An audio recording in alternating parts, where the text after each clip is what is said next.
Oi pessoal, a gente é do canal História Barbárie, eu sou a Daiane. Esqueci meu nome. Oi pessoal, a gente é do canal História Barbárie, eu sou a Daiane. Eu sou o Daniel. Gladson. E hoje a gente vai conversar com vocês sobre o processo civilizador ou uma história dos costumes.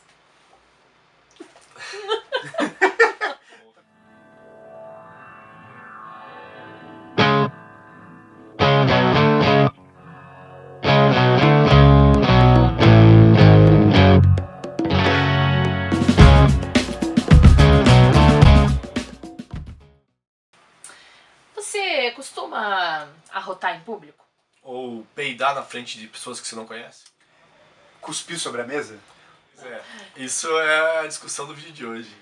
Isso é história, pessoal. Tudo é história.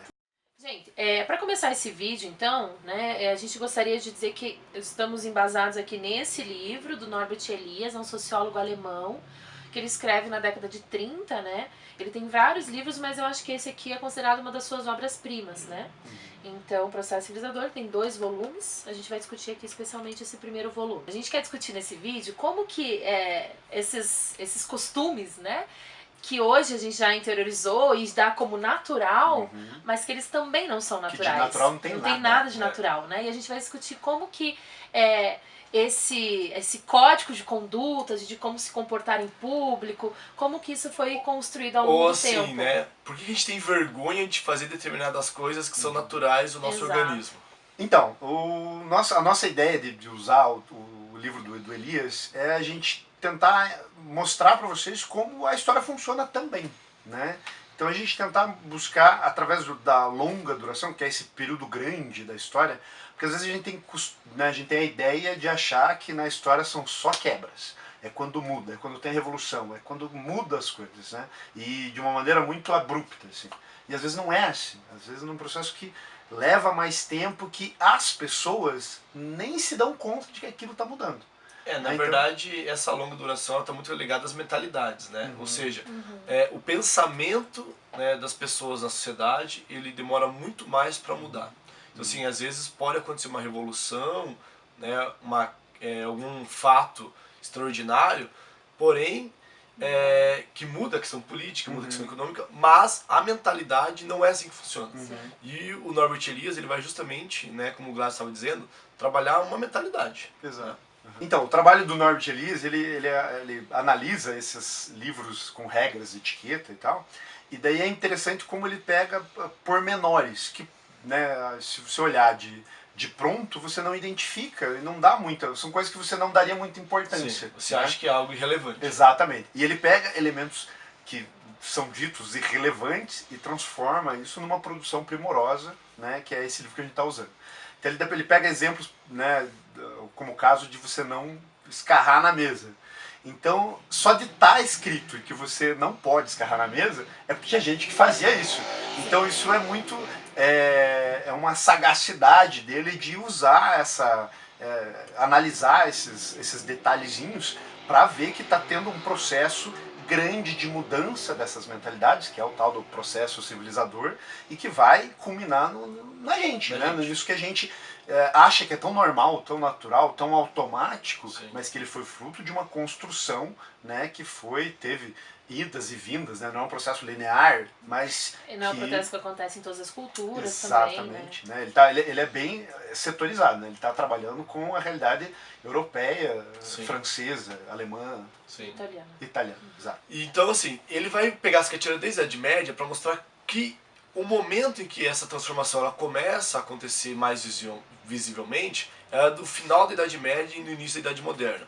O que acontece, né, nesse momento histórico? Né? A gente vai ver, então, o crescimento do poder real, né? A gente vai ver a criação das cortes, né, que são locais onde a nobreza vai viver junto ao rei.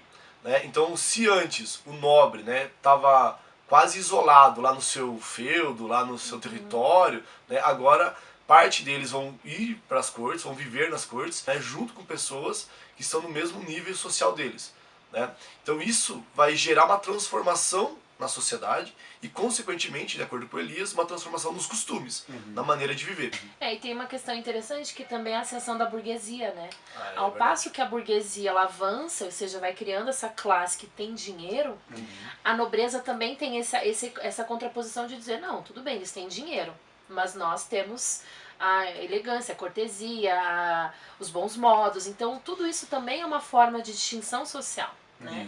Isso é uma coisa bem E que a importante. burguesia vai se apropriar disso pra Assim, ser aceita. Depois né? sim, né? Mas inicialmente Sim. todo esse código de moral, de conduta, de bons costumes, ele vem então dessa classe nobre, dessa classe alta nobre. E depois ela vai sim, ao longo do tempo, se perpassando as outras classes, até chegar no século XX as classes mais subalternas, mais populares e tal, né? Acho que é interessante sobre esse assunto, sobre essa questão das cortes e de como essas cortes viviam e tal. 2 filmes são muito bons de assistir, assim, que é Vatel e a da Maria Antonieta, né? Que são 2 filmes excelentes que vai mostrar muito bem essa hierarquia que existia entre a própria nobreza, essa questão dos costumes, das regras, das etiquetas. Então é sensacional, assim, acho que vai casar bem com esse vídeo. Depois que você ver esse vídeo, assista esses 2 filmes aí, comenta o que vocês acharam. Porque os filmes eles vão mostrar como é que funcionava a vida nessa corte, né? Então assim, como é que é um monte de nobres vivendo dentro de um palácio, né, sobre as ordens do rei. Né? E essa vivência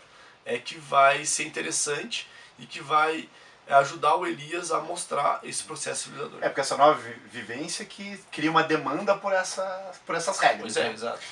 Porque essa coisa do olhar, né? Então de você olhar o outro e de você olhar para si mesmo, né? Então a própria questão da percepção de si, a percepção do outro começa a mudar, né? Com o passar do tempo, você começa a ter uma interiorização dessa cobrança. Então você não pode, algumas coisas não devem ser feitas nem quando você está sozinho. Então você absorve, você cria um autocontrole que você não precisa mais da vigilância da sociedade. Você começa a se policiar. Em alguns manuais apresentavam assim, mesmo que não tenha ninguém, mas os anjos estão à sua volta. Então botava a culpa no anjo para fiscalizar arroto, o peido da galera. Então é meio bizarro. Só que isso vai, né, bem lentamente, isso vai levar séculos, né? Sim. Mas vai sendo introjetado pelas pessoas. E é legal ver que os manuais eles tinham então temas, né? E o Elias divide então a obra dele nisso também. Então você tem primeiro, já na Idade Média, você tem os manuais especialmente sobre a mesa, né? O comer, como se portar à mesa. E você tem depois os manuais falando sobre essa questão do corpo, né? Fisiológico, de peido, de fazer cocô, xixi, enfim, tudo isso. E depois também dessa questão da violência, do sexo, né? Em relação à parte por exemplo, da mesa, né? É muito interessante como ele vai falando assim, olha, acho que é legal a gente dar uns exemplos, né? Ele fala assim, olha, se você pegar o pão e comer, você não pode molhar na travessa novamente. Na molheira. Porque aí que é interessante, porque na Idade Média ele vai mostrando isso, né? Essa questão, por exemplo, não tinha talher pra todo mundo. Na Idade Média você nem tinha, você dividia as coisas. A questão do né? lenço também. Muda os hábitos, então agora ninguém mais começa a limpar na mão. Né? Então começa a limpar no lenço. Mas mesmo assim tem que criar códigos para como usar o lenço. Então o Elias coloca lá, tá usando o lenço, não pode olhar dentro do lenço para ver o tamanho do tatu que tá lá dentro. Assou e guarda de novo, tem que ser discreto. Não vai fazer barulho. Né? Exatamente. Da mesa, daí ele fala também, por exemplo, essas clássicas, né, no comer de boca aberta, enquanto você tá comendo, não fique coçando o ouvido, o nariz e tudo ao mesmo tempo que você tá comendo, é feio, é deselegante. Não assoar o nariz na toalha da mesa. Da toalha da mesa, importantíssimo. É interessante a gente pensar, quando eu leio Elias, eu sempre pensei nisso, essa questão da viagem no tempo, né? Imagine se a gente fosse poder ser teletransportado na Idade Média, o absurdo que seria para todos nós, né? Essa questão do cheiro, essa questão das pessoas, é isso, né? Você tá andando, daqui a pouco tem um fazendo cocô no meio da rua ali, e pior, um outro conversando com ele, né? Porque nos manuais ele fala isso, ó, se alguém estiver fazendo cocô na rua, você não para pra conversar com essa pessoa. É deselegante. É deselegante. Tipo, que é sinal que o pessoal ele tá fazendo normal. cocô ali, tá tudo bem, agora você parar pra conversar com ele, não dá.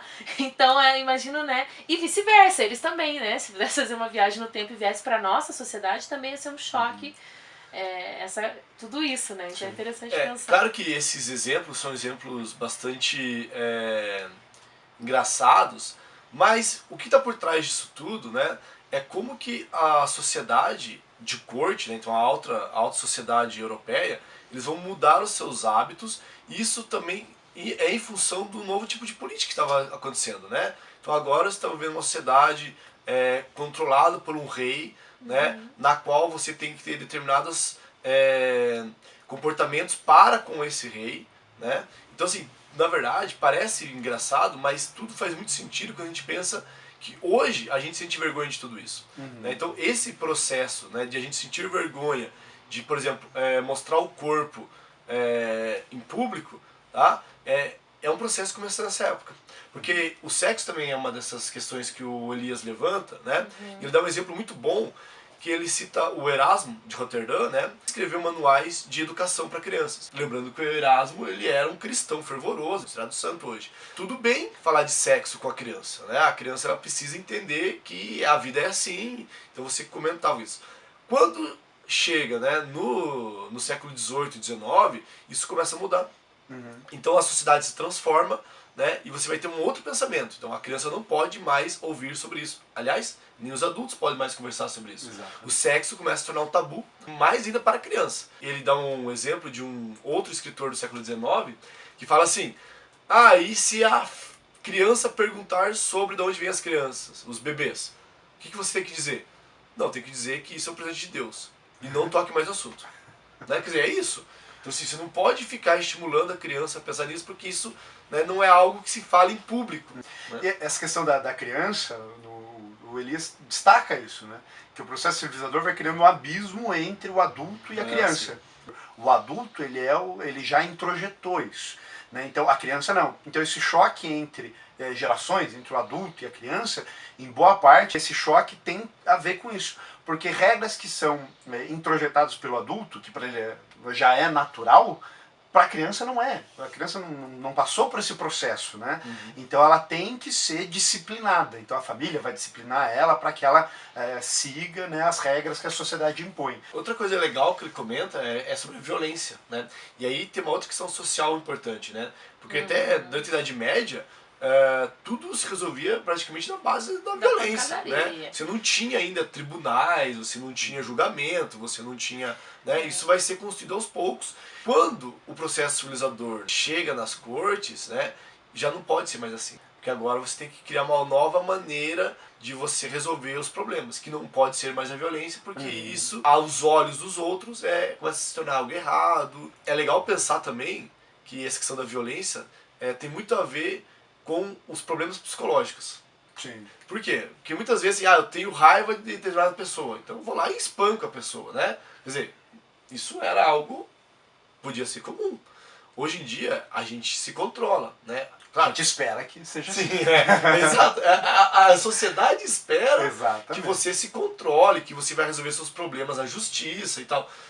Mas de uma forma civilizada. Civilizado. Mas não era assim, né? Exato. E aí, a partir do momento que o cara começa, a pessoa, né, começa a ter que guardar os seus instintos, né, para ele, onde ele não pode externar a sua raiva, o seu ódio, né, a sua vontade de matar alguém, essa pessoa começa a passar por problemas psicológicos. Não é nem a questão de matar, eu não posso nem...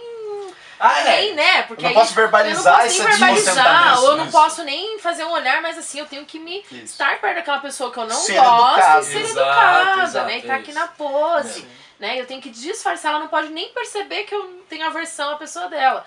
Então é todo um trabalho, né, de interiorização, de controle mesmo, em todos os sentidos. Então esse processo de condicionamento não foi tranquilo. Quem não se adequa a essas coisas sofre uma pressão social muito pesada. Sim. Né? Então assim, esse processo civilizador, esse processo de costumes, de etiqueta, foi um sucesso na sociedade ocidental, né? Deu certo. E eu acho que para fechar, acho que uma reflexão que a gente estava conversando aqui, né, nos bastidores, como que todo esse esforço, então, que você teve para não colocar para fora, para você guardar para você, nos últimos tempos, as redes sociais, elas trouxeram também uma nova... Uma inversão disso, né? Aquilo que era para ser privado, É. que a gente foi condicionado, né, durante séculos a tornar isso o mais recluso possível. A não mostrar. A gente tá expondo agora, isso. né, é o máximo. É aquela coisa até absurda em que a pessoa praticamente, né, já não tem mais que privacidade. a gente pode comparar aí o diário, né?